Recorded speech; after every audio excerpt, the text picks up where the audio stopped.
கல்வி கற்பது தவறா, குற்றமா, கற்க கூடாதா? அப்படி இஸ்லாமிய ஹராமாக்கி வைத்திருக்கிறதா? இல்லையே, நல்ல முயற்சி தானே. உங்கள் பிள்ளைகளுக்கு நீங்கள் முறையான கல்வியை போதிப்பதற்கு நீங்கள் பொறுப்பு.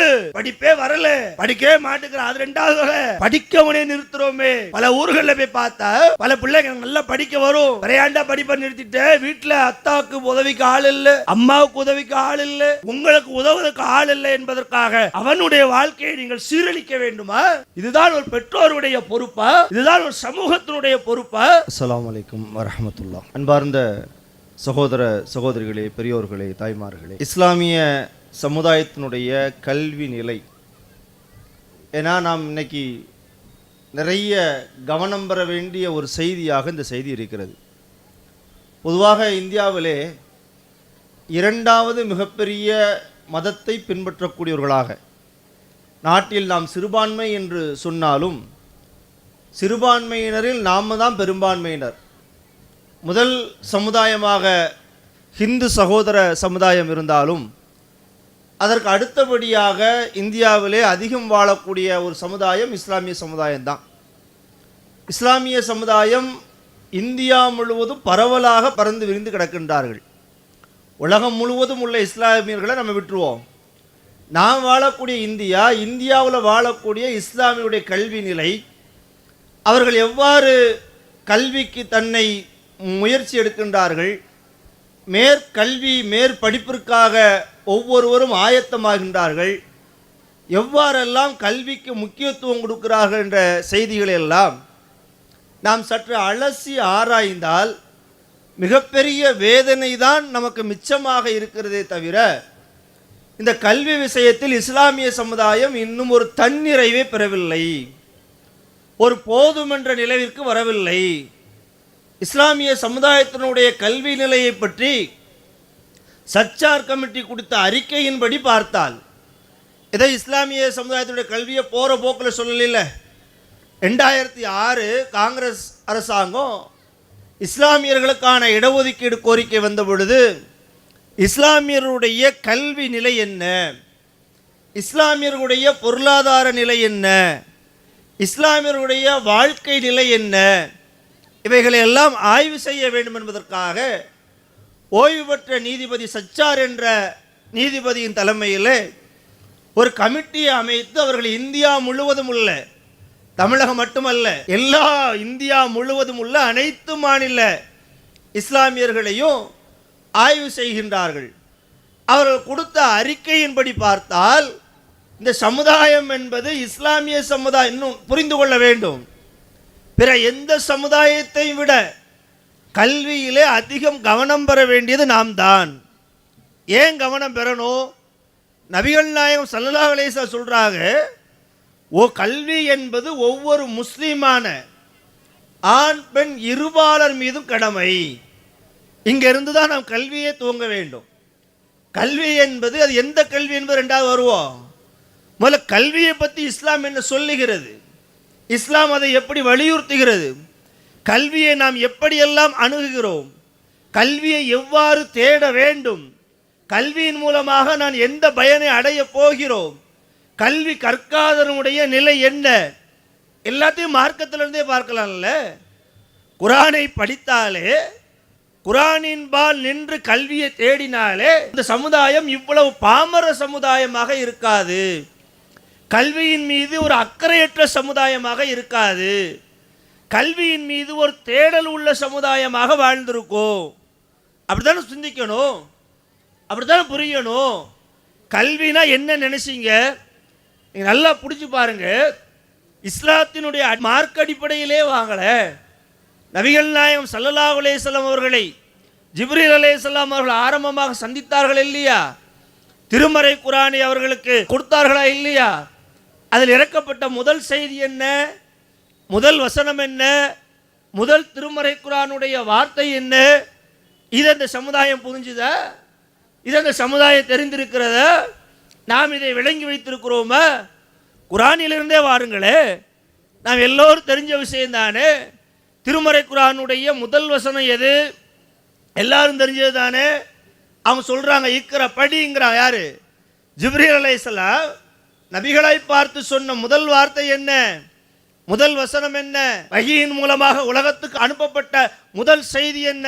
இக்ரா, படிங்கிறாங்க. எப்படி படிக்கணும்? இக்ரா பிஸ்மி ரப்பிக்கல்லதி ஹலக், படைத்த உமது இறைவனின் பெயரை கொண்டு நீ முதல்ல படி. நபிகளாருக்கு விட்ட கட்டளை, நபிகளாருக்கு சொன்ன செய்தி. இன்னைக்கு வரைக்கும் இந்த வசனத்தை நம்ம ஓதுறோமே, படித்தோமா? படிக்கிறோமா? படிப்பின் மீது ஆர்வம் கொள்ளுகின்றோமா? கல்வியின் மூலமாக மறுமையை தேட வேண்டிய ஒன்று இருக்கிறது, அதற்காக முயற்சி செய்தோமா? கல்வியின் மூலமாக இம்மையை தேட வேண்டிய ஒன்று இருக்கிறது, அதில் முயற்சி செய்தோமா? கல்வின்னு சொன்னால் ரெண்டையும் தேட வேண்டியிருக்கு. குரானை படிக்கணும், நபி மொழிகளை படிக்கணும், படித்தா தானே முடியும். திருமறை குரானுடைய வசனங்களை அப்புறம் சொல்கிறேன், நீங்களும் படிச்சிருப்பீங்க. படிக்காத மக்கள் என்ன அவங்க தெரிய ஏன் தெரியலை? படிக்கலை, தெரியலை. அதனால தான் வசனம் முதல்ல படிங்கிற. அல்லாஹ் என்ன சொல்கிறான்? படித்தா தானே தெரியும். சட்டம் என்ன சொல்லுது? படித்தா தானே தெரியும். நபிகளார் என்ன சொன்னாங்க? படித்தா தானே தெரியும். தொழணும்னு தெரியுது. எப்படி தொழுவுது? சட்டத்தை படிச்சிங்களா? சட்டத்திட்டங்களை மசாயில்களை படிச்சிங்களா? படித்தா தானே தெரியும். நோன்பு நோக்கணும்னு தெரியுது. எப்படி நோன்பு நோக்குது? திருமறை குரானை படிச்சிங்களா? திருமறை குரானுடைய வசனங்களை ஆய்வு செய்தீர்களா? அது எது போன்ற செய்திகளை முன்வைக்கிறது என்ற கருத்துக்களை இந்த சமுதாயம் முன்னெடுத்ததா? அவை திருமறை குரானையும் படிக்கல, மார்க்க ரீதியான செய்திகளையும் படிக்கல. சரி, உலகத்தில் பொருளாதாரத்தை தேடுவதற்காக கல்வி கற்க வேண்டியிருக்கு, அதையாவது கற்றியா? அதுலையாவது முழுமையாக நின்னியா? அதுலையாவது நீ மேம்பட்டிருக்கியா? ஒன்றும் கிடையாது. சொல்லல, அங்கிட்டும் இல்லை இங்கிட்டும் இல்லை. அதையும் படிக்கல, இதையும் படிக்கல. மார்க்கத்தை படிக்காம வாழ்க்கை மறுமையை நாசமாக்கியது ஒரு கூட்டம் என்றால், உலகத்தில் கற்க வேண்டிய கல்வியை கற்காமல் இந்த உலகத்தையும் நாசமாக்கியது இந்த சமுதாயம். இப்ப ரெண்டுலையும் பழகினோம். ஒன்று இருந்து ஒன்று இருந்தாவே சேர்ந்து உலகம் இல்லைன்னா மறுமையாவது அடைஞ்சிடலாம். அதுவும் இல்லையே. அப்படி மறுமையை அடையக்கூடிய கல்வியை கற்காததன் விளைவுதானே இன்னைக்கு நீ கழுத்தில் தாயத்து போட்டிருக்கிறான், இன்னைக்கு இடுப்பில் தாயத்து கட்டி இருக்கிறான், இன்னைக்கு தர்கால போய் கும்பிடுறான். உண்டா இல்லையா? என்ன காரணம்? குரானை படிக்கல, கல்வி கற்கல, இஸ்லாத்தை நோக்கியவன் நாடல, திருமறை குரானுடைய வசனங்களை மனனம் செய்யல, திருமறை குரானுடைய வசனங்களை ஆய்வு செய்யல. படிச்சா தானே ஆய்வு செய்வான், படிச்சா தானே சிந்திப்பான். கல்வியின் மூலமாகத்தானே எந்த ஒரு அறிவும் விசாலப்படுத்தப்படும். குரான் அல்லாஹ் அப்படித்தானே சொல்ற, அஃபலாயத்த தப்பரூனல் குர்ஆன், அவர்கள் அந்த குரானை சிந்திக்க மாட்டார்களா? திருமறை குரான் சமுதாயத்தை எப்படி மேம்படுத்துகிறது பாருங்க, எதை நோக்கி அழைக்கிறது பாருங்க. ஒரு மனிதனை மூடனாக இருக்கக்கூடாது என்று பேசுகிறது, சிந்தனையற்றவனாக இருக்கக்கூடாது என்பதை பற்றி பேசுகிறது, அறிவை வளர்த்து கொள்ள வேண்டும் என்பதை பற்றி பேசுகிறது. அதனால தான் அல்லாஹ் சொல்ற, நீங்கள் இந்த குரானை பற்றி சிந்திக்க வேண்டாம? இந்த குரான்ல இவ்வளவு விஷயத்தை நான் சொல்றேனப்பா, இவ்வளவு வசனங்களை நான் பேசுகிறேனே, சட்டதிட்டங்களை பேசுகிறேனே, பொருளாதார நெறிமுறைகளை பேசுகிறேனே, ஒழுக்க நெறிகளை பற்றி போதிக்கிறேனே, ஒரு கடவுள் எப்படி இருப்பான் என்ற செய்தியை பற்றி சொல்லுகிறேனே. படிச்சியா? அதை நீ ஆய்வு செஞ்சியா? அதன்பால் உன்னை நீ வழி நடத்தினாயா? நான் கேட்கல, குரான் கேட்கிறதே. இந்த வசனத்துக்கு இந்த சமுதாயம் செவி சாய்த்ததா? செவி சாய்க்கல.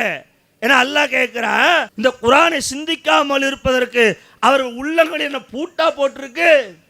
ஏண்டா சிந்திக்க மறுக்கிற? எப்பேற்பட்ட சமுதாயத்தில் நீங்கள் இருக்கிறீர்கள் என்பதை பாருங்கள்.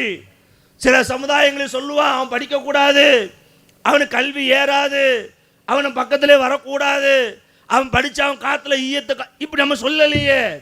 இஸ்லாம் இப்படி வழி நடத்தலையே. இஸ்லாம் அழகாக வழி எப்படி நீ படிக்கணுங்க, குரானை படித்து சிந்திக்கணும்னு சொல்லுது. எப்படி சொல்லுது? நீ குரானை படிக்கணும், படித்து சிந்திக்க வேண்டும். உன் உள்ள ஒன்று பூட்டு போடல, உன் உள்ளத்தை நான் விசாலமாக்கி இருக்கிறேன். குரான் சொல்லுதில்ல, குரான் சொல்லுத பிரகாரம் இந்த சமுதாயம் நடக்கணும்ல, ஆண்கள் நடக்கணும்ல, பெண்கள் நடக்கணும்ல, ஒட்டுமொத்த சமுதாயமும் அது திருமறை குரானின் பால் வரணும்ல. அப்ப கல்வின்னா ஏதோ அது உலக கல்வி மட்டுமல்ல. உலக கல்வி எப்படி இந்த உலகத்திற்கு அவசியமோ அது போன்ற மறுமைக்கான கல்வி என்பதையும் நாம் பார்க்க வேண்டும். அதை படித்தா தான் நாங்கள் வெற்றி அடைய முடியும். ஒரு மனிதன் அந்த உலகத்தில் இன்ஜினியராக மட்டுமே இருக்கிறான், நல்ல கட்டடம் கட்டுறான், நல்ல பில்டிங் எழுப்புறான், மறுமையை பற்றிய எந்த கல்வியும் இல்லை, அவனுக்கு மறுமை போச்சு. ஒரு மனிதனுக்கு இன்னும் நிறைய உதாரணங்கள், அப்துல் கலாமை கூட எடுத்துக்கொள்ளுங்களே, பெரிய அணுகுண்டுலாம் ஆய்வு செய்தார், பெரிய விஞ்ஞானி தான், ஜனாதிபதியெல்லாம் இருந்தார், மறுமையை பற்றிய சிந்தனை இல்லை, குர்ஆன் அவர் ஆய்வு செய்யலை. இப்போ அவருடைய நிலை என்ன? அப்போ நாம் அப்படி இருக்க சொல்லவில்லை. நாம் இஸ்லாம் என்ன சொல்லுகிறோம் சொன்ன, நாம் என்ன பேசுகிறோம் சொன்ன, மறுமையை பற்றிய தேடலுக்கு அந்த கல்வி அவசியம். இம்மையை பற்றிய ஒரு தேடல் இருக்கிறது, அதற்கு இங்கே இருக்கக்கூடிய கல்வியை நீ கற்றுத்தான் ஆக வேண்டும். அது நமக்கு பிடிச்சிருக்கா பிடிக்கலையாங்கிறதுலாம் ரெண்டாவது. ஏன் அப்படின்னா, இந்த கல்வியின் மூலமாகத்தான் நீங்கள் உங்கள் பொருளாதாரத்தை மேம்படுத்திக் கொள்ள முடியும். கல்வியில் ரெண்டு இருக்கா இல்லையா? ஒரு கல்வி என்பது நாலேஜ், அறிவுக்காக படிப்பது. உதாரணத்திற்கு இன்னைக்கு எல்லார் கையிலையும் செல்போன் இருக்கு.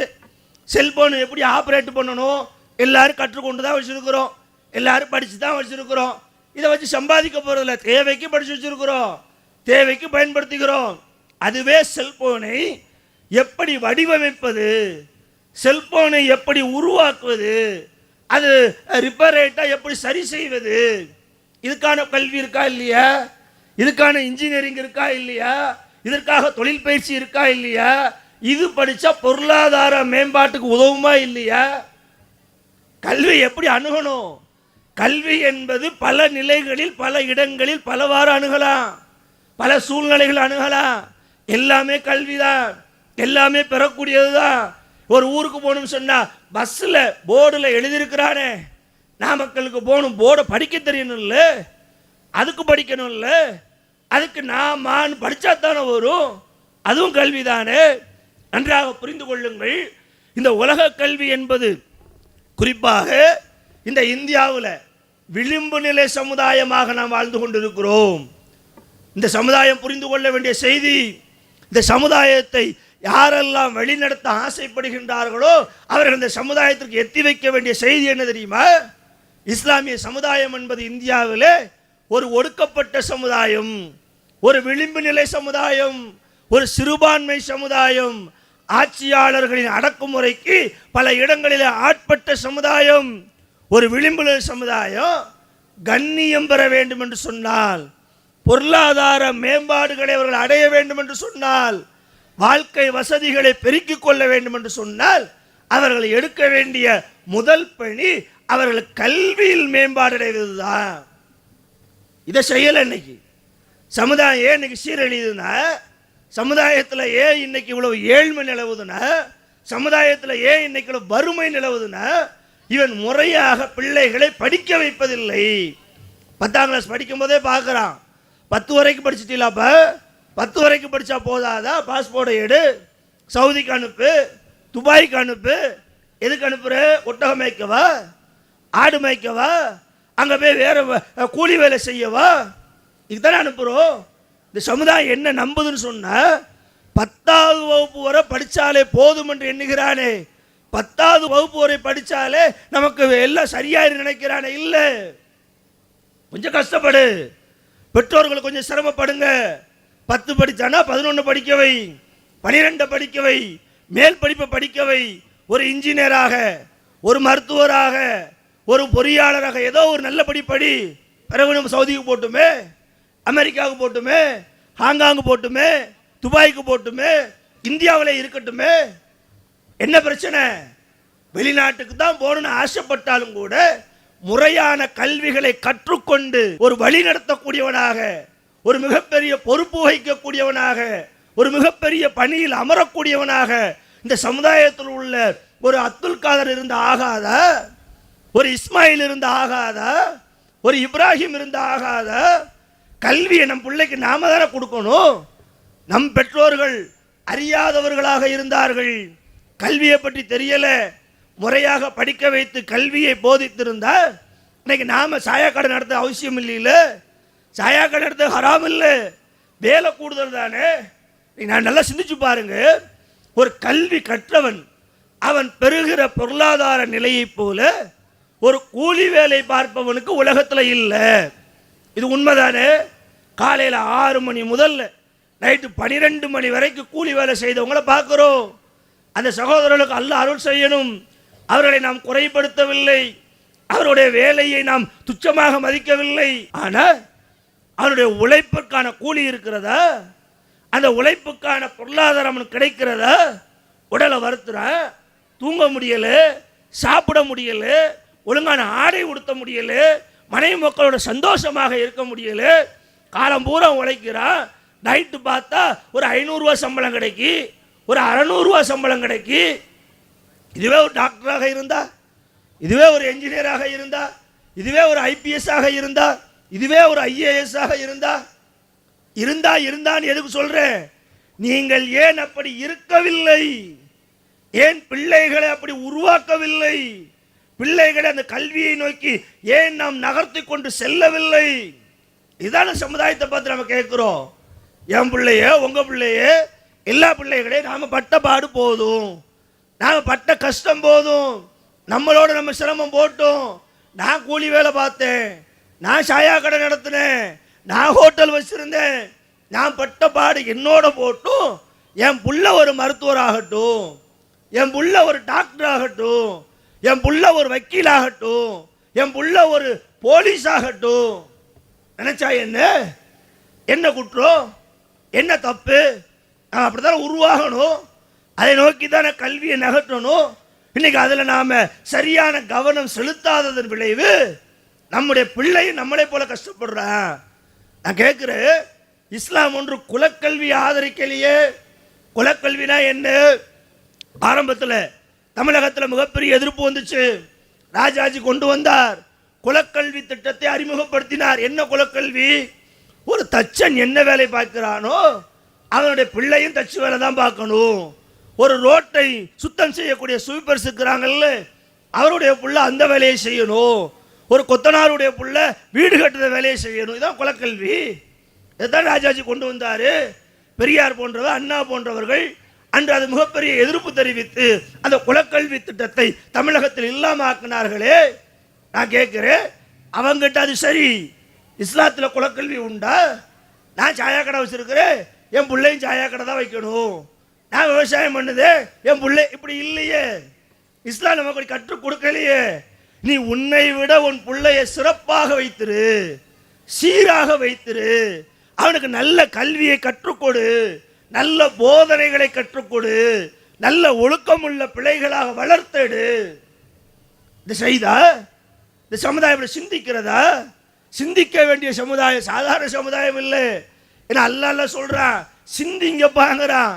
குர்ஆனை பற்றி சிந்திக்க சொல்றான். உன் வாழ்வை பற்றி சிந்தி, உன்னுடைய வருமானங்களை பற்றி சிந்தி, உன்னுடைய பொருளாதாரத்தை பற்றி சிந்தி, பொருளாதாரத்தில் நடக்க வேண்டிய நேர்மையை பற்றி சிந்தி. நேர்மை ஒன்றும் இல்லை, சும்மா பொருளாதாரம் சம்பாதிச்சிட முடியுமா? கடை வைத்திருக்கிறோமா? அதில் நேர்மை வேணும், நீதி வேணும். குர்ஆன் அழகாக சொல்லுகிறது, அளவை நிறுவையில் நீங்கள் மோசடி செய்யாதீர்கள். குர்ஆனை ஏன் படிக்க சொல்றோம்? குர்ஆனை ஏன் அல்லாஹ் படிக்க சொல்றான்? ஒரு மனுஷன் வியாபாரம் பார்க்காம சொன்னா அதில் அவன் நேர்மையாக நடக்கணும், நீதியாக நடக்கணும். குறிப்பாக முஸ்லீம்கள் அதில் ரொம்ப நூல் பிடிச்சது மாதிரி இருக்கணும். நடக்கணும்ல, நடக்கத்தானே செய்யணும். அப்ப இதை தெரிந்து கொள்வதற்காகவது படிக்கணும்ல, கல்வியை நோக்கி நகரணும்ல, கல்வியை தேடி அலையணும்ல. நான் படிக்கல, என் பிள்ளையும் படிக்காத முட்டாளாகவே இருக்கட்டுமா? அவனுக்கும் 10ஆம் கிளாஸ் வரைக்கும் படித்தா போதும் நினைக்கட்டுமா? அறிஞர் அழகாக சொன்னான், கல்வி இல்லாத மனிதன் சிறகில்லாத பறவைக்கு ஒப்பானவன். எப்படி சொல்ற மாதிரி, எந்த ஒரு மனிதன் கல்வி கற்கவில்லையோ, அவனுக்கு படிப்பறிவு இல்லையோ, சிறகு இல்லாத பறவைக்கு என்ன புண்ணியம்? ஒரு பறவை இருக்கு, காக்கா இருக்கு, குருவி இருக்கு, மைனா இருக்கு.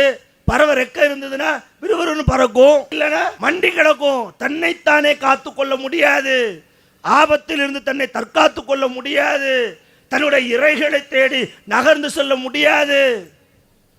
அப்படித்தானே?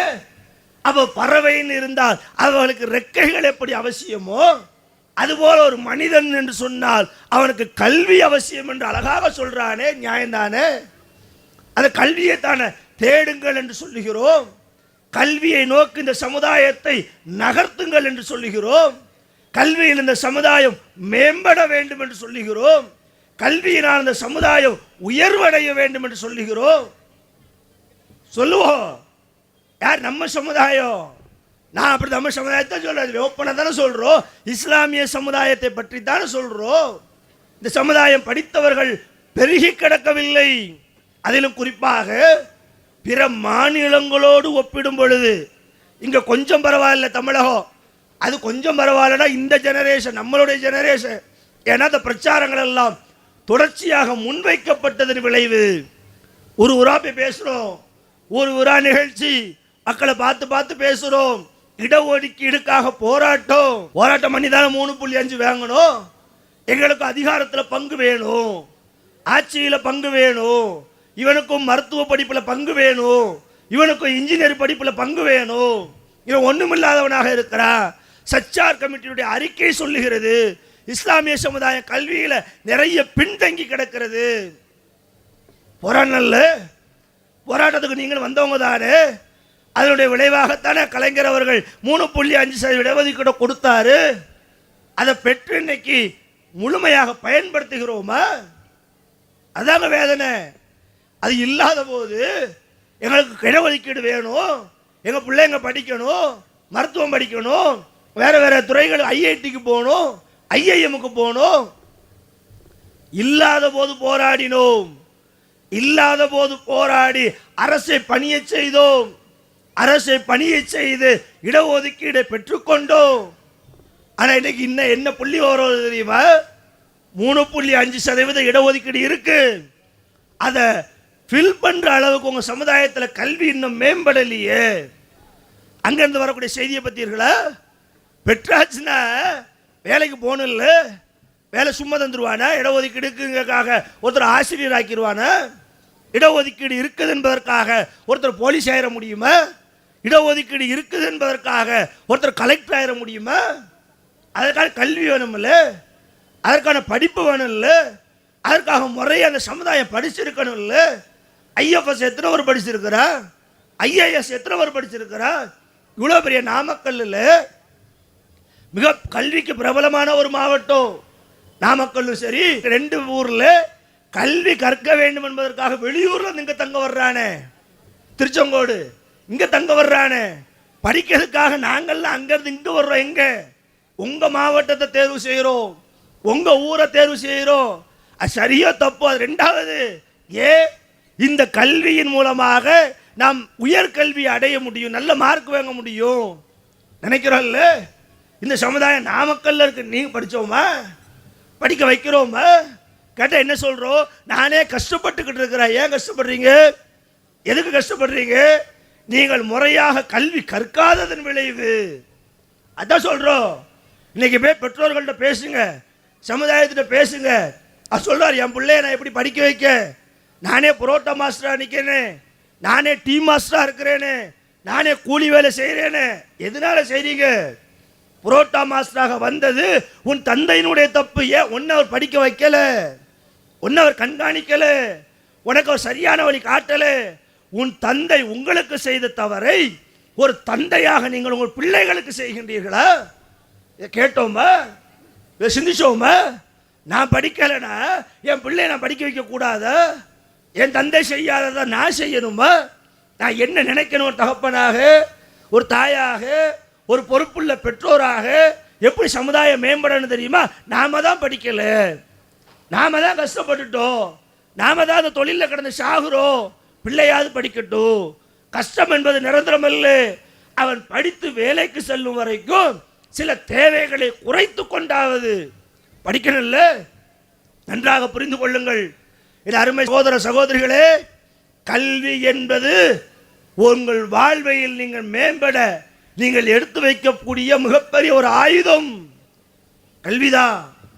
சகோதர சமுதாயம், பிராமண சமுதாயத்தை நீங்கள் எடுத்து பாருங்கள். நான் ஒப்பீட்டுக்காக பேசுகிறேன், குறை சொல்ல வேண்டும் என்பதற்காக இல்லை. இந்தியாவில் 3% இருக்கிறாங்க, தமிழ்நாட்டில் அதை விட குறைவு. ஆனால் இன்னைக்கு உயர் பதவிகளில் எல்லாம் அந்த சமுதாய மக்கள் அலங்கரிக்கிறார்கள் என்று சொன்ன காரணம் என்ன? படிக்கிறான், முறையா படிக்கிறான், படிக்க வேண்டியதை படிக்கிறான், உயர்கல்வியை என்ன கஷ்டப்பட்டாலும் முடிக்கிறான். உண்டா இல்லையா? நீதிமன்றத்தில் போய் பாருங்க, எத்தனை நீதிபதிகள்? 100 நீதிபதி இருந்தால் 90க்கு மேல அவங்க இருக்கிறாங்களே, நான் அவரை குறை சொல்லவில்லை. நீங்கள் ஏன் படிக்கவில்லை? உங்கள் பிள்ளைகளை ஏன் நீங்கள் படிக்க வைக்கவில்லை?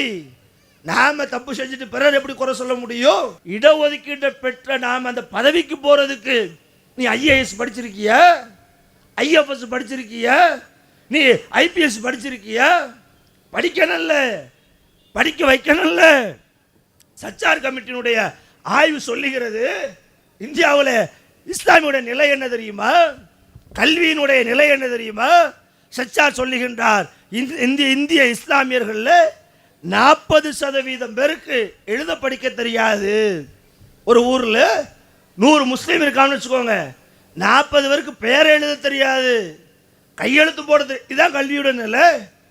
இப்படிதான் சமுதாயம் இருக்கு. சமுதாயத்தினுடைய இந்த இழிநிலை போக்கப்பட வேண்டாம, இந்த இழிநிலை குறைக்கப்பட வேண்டாம? 40% பேருக்கு எழுத படிக்க தெரியல, ஆனாவனா தெரியல, ஊர் பெற படிக்க தெரியல, தாம் பெற எழுத தெரியல. கொஞ்சம் இன்னைக்கு மாறி இருக்கு. கடந்த 10 ஆண்டுகளாக 5 ஆண்டுகளாக இன்னைக்கு போதிய பிரச்சாரத்தின் காரணமாக கொஞ்சம் ஒரு சிறு முன்னேற்றம், பெரிய முன்னேற்றம் இல்லை. அப்படியே எல்லாம் மாறிடல. 40 80 அப்படி 100 கொஞ்சம் முன்னேறி ஒரு படி மேலே போயிருக்கிறான். அப்போ தொடர்ச்சியாக இந்த செய்தியை நான் மக்கள்கிட்ட கொண்டு சேர்க்கணுமா வேண்டாம? நாம தானே சொல்லணும். 40% பேருக்கு எழுத படிக்க தெரியாதுன்னு சொன்னா இவன் எப்படி உன் பிள்ளைய படிக்க வைப்பான்? இவனுக்கு எப்படி கல்வியினுடைய நிலையே தெரியாது.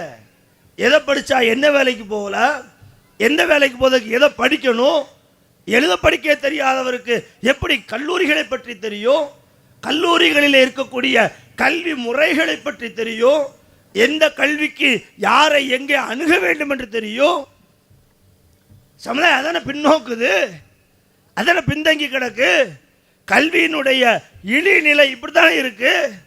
அப்ப 40% பேருக்கு எழுத படிக்கவே தெரியாதா? அது மட்டும் சொல்லல சச்சார், அந்த கமிட்டியினுடைய அறிக்கை சொல்லுது, போற போக்கில் சொல்லல. மத்திய அரசு அமைச்ச கமிட்டி சச்சார் தலைமையில் இந்தியா முழுவதும் ஆய்வு செய்து அவர் சொல்லக்கூடிய விஷயம் என்ன தெரியுமா? 6 முதல் 14 வரை வயது இருக்கா இல்லையா?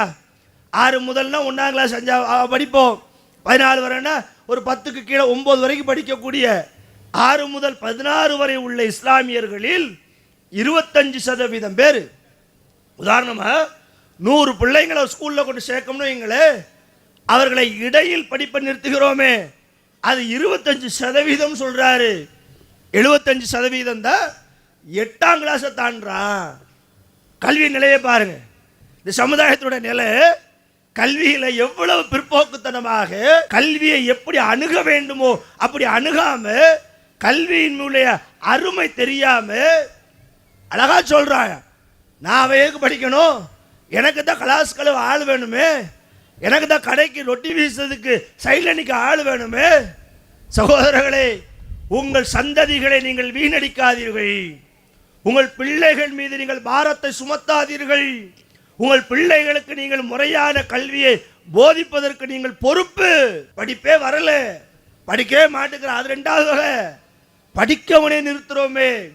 பல ஊர்களில் போய் பார்த்தா பல பிள்ளைங்க நல்லா படிக்க வரும், பிறையாண்டா படிப்பை நிறுத்திட்டு வீட்டில் அத்தாவுக்கு உதவிக்கு ஆள் இல்லை, அம்மாவுக்கு உதவிக்கு ஆள் இல்லை, உங்களுக்கு உதவுவதற்கு ஆள் இல்லை என்பதற்காக அவனுடைய வாழ்க்கையை நீங்கள் சீரழிக்க வேண்டுமா? இதுதான் ஒரு பெற்றோருடைய பொறுப்பா? இதுதான் ஒரு சமூகத்தினுடைய பொறுப்பா? சமுதாயம் எப்படி மேம்படணும்? நல்லா படிக்கிற பையன் படிக்காம படிப்பை நிறுத்திட்டாமன்னு ஜமாத்துக்கு தெரிஞ்சா, அவன் சார்ந்து இருக்கக்கூடிய பகுதிக்கு தெரிஞ்சா, அவன் என்ன கேட்கணும்? நல்லா படிப்பியப்பா, ஃபர்ஸ்ட் ரேங்க் எடுப்பிய, நிறைய மார்க்லாம் எடுத்ததாக பக்கத்து குழந்தைங்க சொல்லுவேன், நிறைய ஸ்கூலுக்கு போகல. அவன் சொல்றான் காரணம் வீட்டில் வருமே, ஜமாத்துடைய பொறுப்பு என்ன, மற்றவங்களுடைய பொறுப்பு என்ன? அவன் வறுமைக்கு நாம் தீர்வு சொல்லுவோம். பிள்ளைய படிக்க வைப்பா, படிக்கவும் படிக்கட்டும். அப்படி படித்ததனுடைய விளைவாகத்தானே நீங்கள் ஒரு அப்துல் கலாமை பார்த்தீங்க, ஒரு நிகர் சாட்சியை பார்த்தீங்க. சந்திராய இப்போ வந்துச்சா இல்லையா பேப்பரில்? எல்லாரும் பெருசாக பேசணுமே, எங்கள் சமுதாயத்தை சார்ந்தவர் ஒருவர் தான் இருக்கிறாரா? ஒருவர் தான் அந்த விஞ்ஞானிய சூரியனை ஆய்வு செய்ததுக்கு ராக்கெட் அனுப்புனாங்களே, தலைமை பொறியாளராக பொறுப்பு வகிச்சாங்கள பெண்மணி தானே, இஸ்லாமிய பெண்மணி தானே, இஸ்லாமிய பாரம்பரியத்தில் வளர்ந்தவர்கள் தானே, நிகழ்ச்சாட்சி எல்லாரும் தெரியும் தானே. இதை மாதிரி இன்னொரு பாத்திமா இருக்கக்கூடாத, இன்னொரு ஆயிஷா இருக்கக்கூடாத. சிந்திங்க, நாம தான் படிக்க வைக்கணும், நாம தான் மக்களுக்கு அதன் மூலமான ஒரு ஆர்வத்தை கற்றுக் கொடுக்கணும். கல்வியினுடைய நிலை அறிந்து கல்வி கற்கக்கூடிய சமுதாயமாக சமுதாயத்தை உருவாக்க வேண்டும். அப்படி உருவாக்க தவறியதன் விளைவுதானே அவன் 10ஆம் கிளாஸுக்கு கீழேயே பள்ளி படிப்பை முடித்துவிட்டு கூலி வேலைக்கு போறான், ரொட்டி கடையில் போய் நிற்கிறான், சாயா கடையில் நிற்கிறான், மூட்டை தூக்க போறான், பிளம்பர் எலக்ட்ரிஷியன் சொல்லிட்டு டூல்ஸ் தூக்கிட்டு போறான். யாரு? இன்ஜினியராக வேண்டியவன், மருத்துவராக வேண்டியவன், உயர் கல்விகளை கற்று நீதிபதிகளாக நீதிமன்றத்தில் அமர வேண்டியவன்.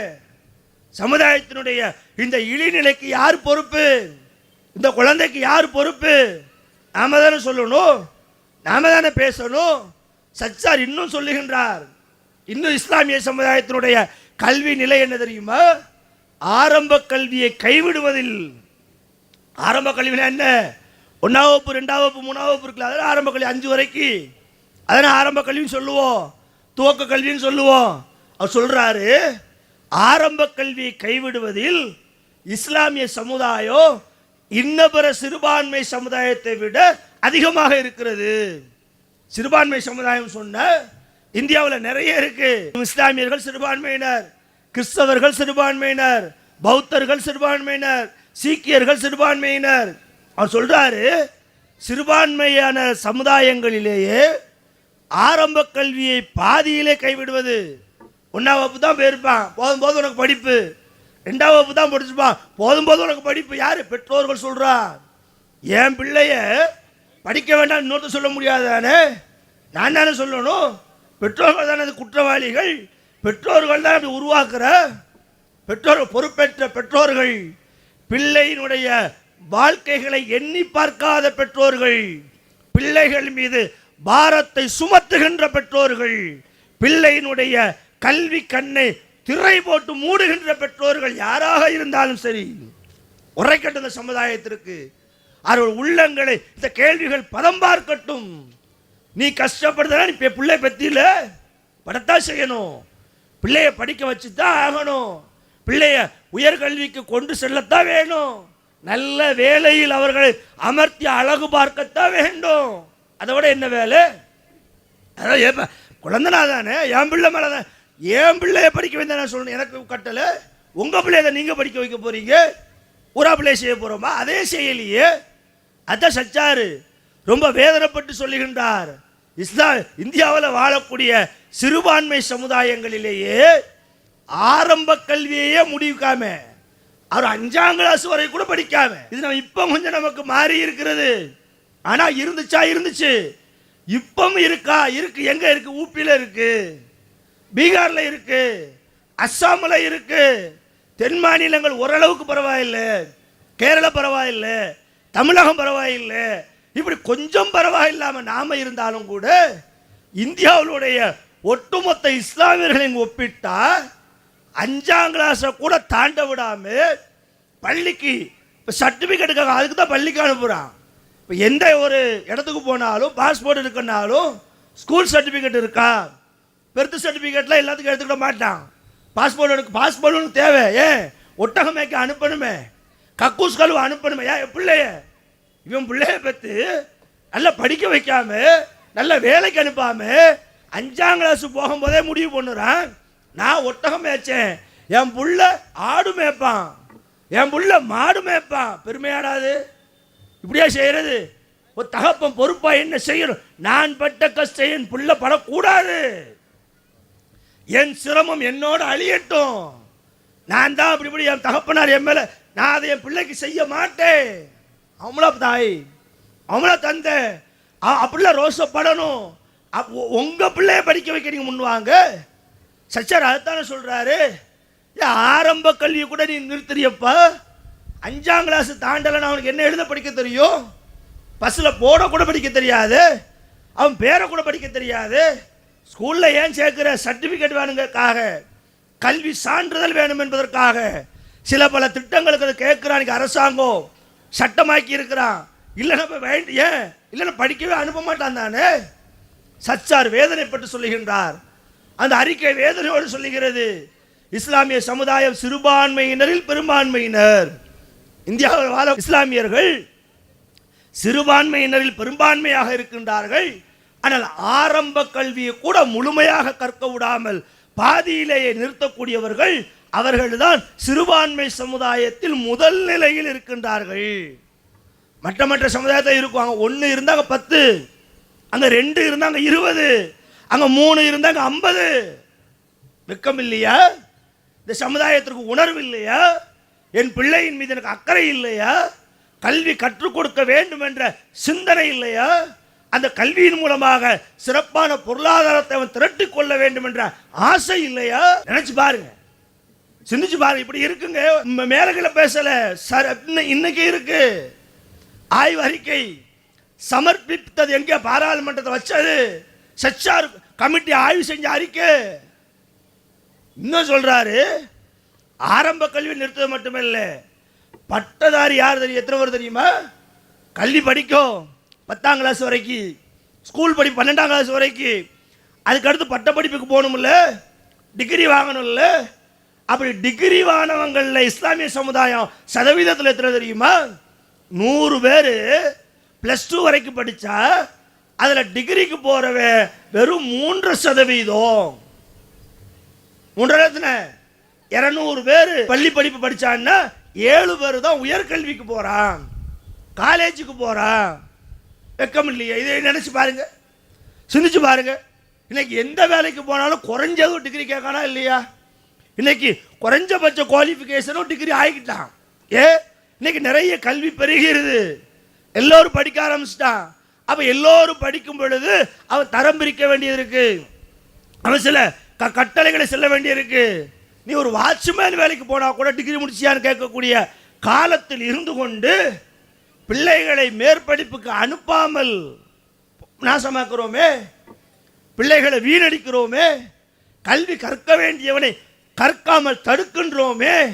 போதும் போதும் என்று இவன் ஒரு மனக்கணக்கில் அவனை ஏதோ மூடத்தனத்தில் இல்லாமல் ஆக்குறானே. இந்த சமுதாயம் எப்படி மேம்படும்? இந்த சமுதாயம் எப்படி முன்னேறும்? இந்த சமுதாயத்துக்கு எப்படி பொருளாதார வளர்ச்சி வரும்? இந்த சமுதாயம் எப்படி அதிகாரத்துக்கு வரும்?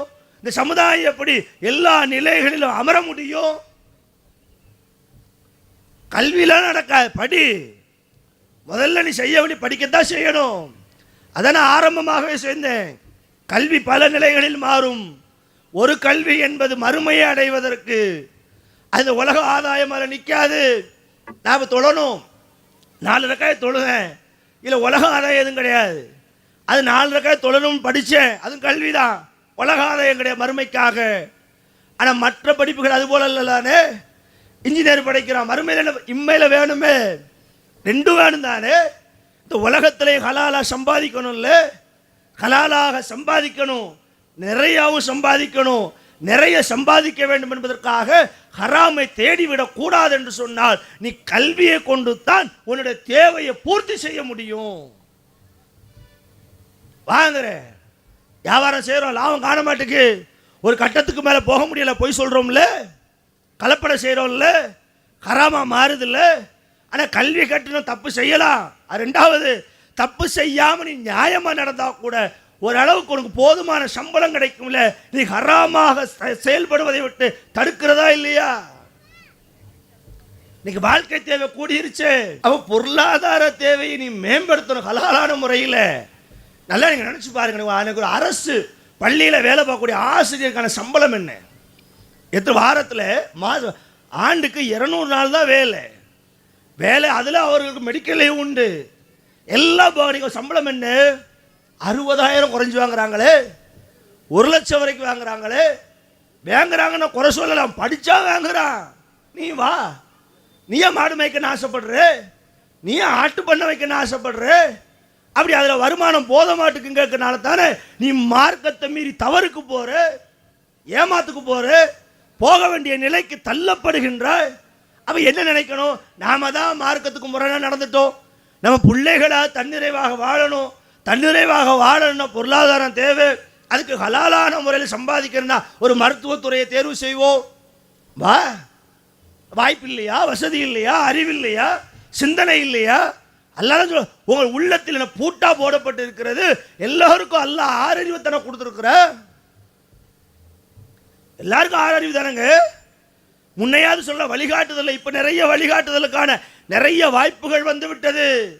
நிறைய ஸ்காலர்ஷிப் கொடுப்பதற்கான தன்வந்தர்கள் முன்வருக சமுதாய மேம்பாட்டிற்காக. நல்லா படிக்கக்கூடியவனுக்கு மேற்படிப்பு படிப்பதற்கு வாய்ப்பு இல்லையா? ஸ்காலர்ஷிப் ஒவ்வொரு இஸ்லாமியருடைய நிலைகளில் இருக்கிறது. அதை தேடிங்களா? அரசாங்கம் கொடுக்க சிறுபான்மையினருக்கான உதவித்தொகை நம்ம ஜமாத் சார்பாக பல இடங்களில் முகாம்களை அமைத்து அந்த உதவித்தொகைகளை வாங்கி கொடுக்கிறோமே. ஏன் படிக்கட்டும், படித்து மேம்படட்டும், சமுதாயம் நல்ல சிந்தனையை நோக்கி வரட்டும். உண்டா இல்லையா? அப்போ பட்டதாரிகளுடைய நிலை 100க்கு 200 பேர் ஸ்கூல் படிப்பை படித்தான்னா 7 பேர் தான் உயர்கல்விக்கு போகிறான், காலேஜுக்கு போகிறான், பாக்கி எல்லாரும் முடிச்சிருதா. இந்த நிலை மாறணும் இல்லை? இதை விட மோசமான நிலை என்ன தெரியுமா? சச்சா சொல்றாரு, ஐஐடி ஐஐஎம் மாதிரியான சிறந்த நிறுவனம் உயர் படிப்புகளில் 2 இருக்கு. இந்த மாதிரி பேர்களை கூட சமுதாயம் அறியாமல் இருக்கிறது. ஐஐடி ஐஐஎம் என்னன்னு தெரியுமா? எங்க இருக்குன்னு தெரியுமா? யாருக்கும் தெரியாம இல்லை. ஆனால் தெரியாதவர்களாக பெரும்பான்மையினராக இருக்கக்கூடிய சமுதாயம் இஸ்லாமிய சமுதாயமாக இருக்கிறது. சென்னையில் கிண்டியில் வச்சிருக்கிறானா இல்லையா? Indian Institute of Technology, IIT, IIM, Abdul Kalam படித்தது ஐஐஎம் சொல்கிறோமா இல்லையா? ஐஐடின்னு சொல்கிறோமா இல்லையா? ஐஐடியில் படித்தவன் எத்தனை பேர் இஸ்லாமிய சமுதாயத்தில் உள்ளவன் சொல்லுங்க பார்ப்போம். இவ்வளோ பெரிய கல்விக்காக பள்ளிகளை கட்டி வைத்து கொண்டு வெளியூர்ல இருந்துலாம் இங்கே வந்து படிக்க வைக்கிறாங்களே. நம்ம ஊரில் நம்ம மகளால் இருக்க வாய்ப்பை பயன்படுத்தி நம்ம பிள்ளைகள் ஐஐடி போவதற்காக முயற்சி செய்தவங்க எத்தனை பேர்? எத்தனை பேர் கல்வியை கற்றுக் கொடுத்துருக்குறோம்? சம்பளம் சும்மா கொடுக்குறானே, வருஷத்துக்கு கோடியில் பேசுகிறானே. ஐஐடியில் படித்தவன் இன்ஜினியரிங் படிக்கிறது 2 விதம். சாதாரண கல்லூரிகளில் இன்ஜினியர் படித்தவனும் இன்ஜினியர் தான். ஐஐடியில் இன்ஜினியர் படித்தவனுக்கு சம்பளம் என்ன தெரியுமா? அவனுக்கு ஆண்டுக்கு தான் பேசுவான், மாசத்துக்கு கிடையாது. கோடிகளில் பேசுகிறாரு. அப்படி ஒரு ஐஐடியில் படித்து பிடெக் எம்டெக்லாம் வர்றாங்களா இல்லையா? நம்ம பிள்ளைங்க வரக்கூடாதா? உங்கள் பிள்ளைங்க வரக்கூடாதா? இந்த சமுதாயத்தில் உள்ள வரக்கூடாதா? அதை படிக்கக்கூடிய அறிவும் ஆற்றலும் போதாதவர்களாகவா நாம் இருக்கிறோம்? இல்லையே. படிக்க வச்சா படிக்கிறானே. ஒழுக்கமாக இருந்து பிள்ளைகளை கண்காணித்து பெற்றோர்கள் முஸ்தீப் எடுத்து, பெற்றோர்கள் தான் வாட்ச் பண்ணணும். படிக்க நேரத்தில் படிக்க விடுங்க, விளையாடக்கூடிய நேரத்தில் விளையாட விடுங்க, தொழக்கூடிய நேரம் வந்தால் தொழுகைக்கு அனுப்புங்க. ஒரு பிள்ளைக்கான முதல் ஆசிரியர் பெற்றோர் தானே. பெற்றோர்கள் முதல்ல பொறுப்பாக நடக்கணுமா வேண்டாமா? பிள்ளைகள் மீது அக்கறை காட்டணுமா வேண்டாமா? பிள்ளைகளை சரியான பாதையில் நடத்தணுமா வேண்டாமா? நடத்துங்களா? நடத்தக்கூடியவர்களாக இருக்கிறோமா? அவர் சொல்றாரு, இது போன்ற அந்த உயர் நிறுவனங்கள் ஐஐடி ஐஐஎம் போன்ற சிறந்த கல்வி நிறுவனங்கள்ல இஸ்லாமியோட விகிதாச்சாரம் என்ன தெரியுமா? கேட்கவே வெக்கமாக இருக்கிறது, சொல்லவே நாக்கூசுகிறது. அந்த அறிக்கை சொல்லுகிறது 1% ஒட்டுமொத்த இந்தியாவில். அது தமிழக கல்வி கிடையாது. இந்தியாவில் பல மாநிலங்களில் இருக்கு, பல தலைநகரங்களில் இருக்கு. எல்லா மாநிலங்களும் இல்லாட்டாலும் சில குறிப்பிட்ட இடங்களில் வச்சிருக்கிறான். சென்னையில் கிண்டியில் இருக்கு. சொல்றாரு, ஒட்டுமொத்த ஐஐடி மாணவர்கள் இஸ்லாமிய சமுதாயத்துடைய பங்கு என்பது 100 பேர் இருந்தாம்னா 1.5%, 200 மாணவர்கள் இருந்தாம்னா 2 பேர் 3 பேர். இதான் நிலை. இதைத்தான் அவர் குறிப்பிடுகின்றார். இந்த சமுதாயம் ஏன் மேம்படக்கூடாது? இந்த சமுதாயம் ஏன் கல்வியை ஒரு மிகப்பெரிய ஆயுதமாக கையேந்த கூடாது? கல்வியில் ஏன் அக்கறை காட்டக்கூடாது? கல்வி கற்று உயர் நிறுவனங்களுக்கு ஏன் செல்லக்கூடாது? ஒரு ஐஏஎஸ் ஆக, ஐஎஃப்எஸ் ஆக, ஐபிஎஸ் ஆக ஏன் அதிகாரத்தை இவர்கள் பெறக்கூடாது? பெறக்கூடாது. கூடாதுன்னா சொல்லிக்கிட்டே தான் கூடாது. முயற்சி செய்ய வேண்டும். யார் முயற்சி செய்யணும்? ஒவ்வொரு பெற்றோர்களும் முயற்சி செய்யுங்க. ஒவ்வொரு மகல்லாக்களும் முஸ்லீம் எடுங்க. எல்லாத்தையும் தனித்தனியா பிரிச்சு பாருங்க. எதை எந்த நேரத்தில் எப்படி செய்ய வேண்டும், சமுதாய மேம்பாட்டுக்கு நாம் என்ன செய்ய போகிறோம். வாங்க மக்கள்கிட்ட பிரச்சாரங்களை முன்னெடுப்போம். மக்கள்கிட்ட பிரச்சாரங்களை முன்னெடுப்பதன் மூலமாக கல்வி கற்ற ஒரு நல்ல சமுதாயமாக சமுதாயத்தை மாற்றி காட்டுவோம். அதுதான் பேசுகிறோம். அது மட்டுமல்லங்க, அவர் இன்னொரு குறிப்பாக சொல்கிறாரு, சமுதாயம் எப்படி மேம்படும், சமுதாயம் எப்படி முன்னேறும், சமுதாயம் எப்படி கல்வி கற்கும், இந்த சமுதாயம் என்னைக்கு கல்வியில் தன்னிறைவடையோ முயற்சி செய்யுங்க. நாம தான் முயற்சி செய்யணும். ஏன்னா நாம முயற்சிக்காம அல்லாஹ் உதவி செய்ய மாட்டான். அல்லாஹ்வுடைய உதவி உங்களுக்கு வேண்டும் என்று சொன்னால் நீங்கள் ஒரு அடி முன்னால வைங்க. உன் முயற்சி நல்ல முயற்சியாக இருந்தால் அல்லாஹ் உதவி செய்வான். கல்வி கற்பது தவறா, குற்றமா, கற்கக்கூடாத, அப்படி இஸ்லாமில் ஹராமாக்கி வைத்திருக்கிறதா? இல்லையே, நல்ல முயற்சி தானே. அதனால் அல்லாஹ் குர்ஆன்ல சொல்றான், எந்த ஒரு சமுதாயமும் தங்களை தாங்களே மாற்றிக்கொள்ளாதவரை, தங்களிடம் உள்ளதை திருத்திக் கொள்ளாதவரை நாமும் அவர் உதவி செய்ய மாட்டோம். அவன் முதல் நாம தானே முன்ன வரணும், நாம தானே சரி செய்யணும், நாம தானே சரியான பாதையை தேர்வு செய்யணும், நாம தானே கல்வி அறிவு பெற்ற சமுதாயமாக இந்த சமுதாயத்தை முன்னேற்றுவதற்கு முயற்சி செய்யணும். நாம் முயற்சி செஞ்சால் அல்லாஹ் உதவி செய்வான். அல்லாஹ்டே கேட்கலாம், அல்லாஹ்வுடைய உதவி என்னதான் படிக்கிறேன், அல்லாஹ் உதவி வேணும்ல. அதான் முஸ்லீமுடைய நம்பிக்கை, இறை நம்பிக்கை. நான் படிக்கிறேன் யார் ரப்பே, என்ன நீ பிள்ளைக்கு கல்வியை கூட நான் தானே கேட்கணும். அப்படி கேட்கக்கூடியவர்களாக இருப்பது மட்டுமல்லாமல் இந்த சமுதாயம் தன்னை மாற்றி காட்ட வேண்டும், கல்வியில் கவனம் செலுத்த வேண்டும், வேலை வாய்ப்புகளில் கவனம் செலுத்த வேண்டும், அதிகாரங்களில் கவனம் செலுத்த வேண்டும், பொருளாதார தன்னிறைவுகளில் கவனம் செலுத்த வேண்டும், ஹலாலை நோக்கி, ஹலால் என்ன, இறைவன் அனுமதிக்கப்பட்டதை நோக்கி, கலப்படங்கள் இது போன்ற பிரச்சனைகளாக விட்டுட்டு நேர்மையா வேலை செஞ்சா கூலிதாரான், வேலை செஞ்சா சம்பளம் வாங்குற, எந்த பிரச்சனையும் இல்லை. இப்படி ஒரு நிலைக்கு இந்த சமுதாயம் மாற வேண்டும் என்று சொன்னால் அதற்கு ஒரு கை தட்டுனா போதாது, 2 கை தட்ட வேண்டும். பேசவங்க மட்டும், இந்த அமைப்பு மட்டும், இந்த பிரச்சாரத்தை முன்னெடுக்கக்கூடியவங்க மட்டும் பேசி பிரயோஜனம் இல்லை. சமுதாயத்தை மேம்பட செய்வோம். கல்வி அறிவு பெற்றவர்களாக, கல்வியில் தன்னிறைவு பெற்றவர்களாக, அதன் மூலமாக ஆட்சி அதிகாரங்களை பெற்றவர்களாக இந்த சமுதாயத்தை பிற சமுதாயத்தை போல நாமளும் மாற்றி காட்டுவோம். அல்லாஹ் அருள் செய்வான் என்ற செய்தியை முத்தாய்ப்பாக கூறி என் உரை நிறைவு செய்கின்றேன். இஸ்லாம் மற்றும் சமுதாய செய்திகளை அறிந்து கொள்ள தமிழ்நாடு தௌஹீத் ஜமாஅத் யூடியூப் பக்கத்தை உடனடியாக சப்ஸ்கிரைப் செய்து கொள்ளுங்கள். மேலும் பெல் பட்டனையும் கிளிக் செய்து கொள்ளுங்கள்.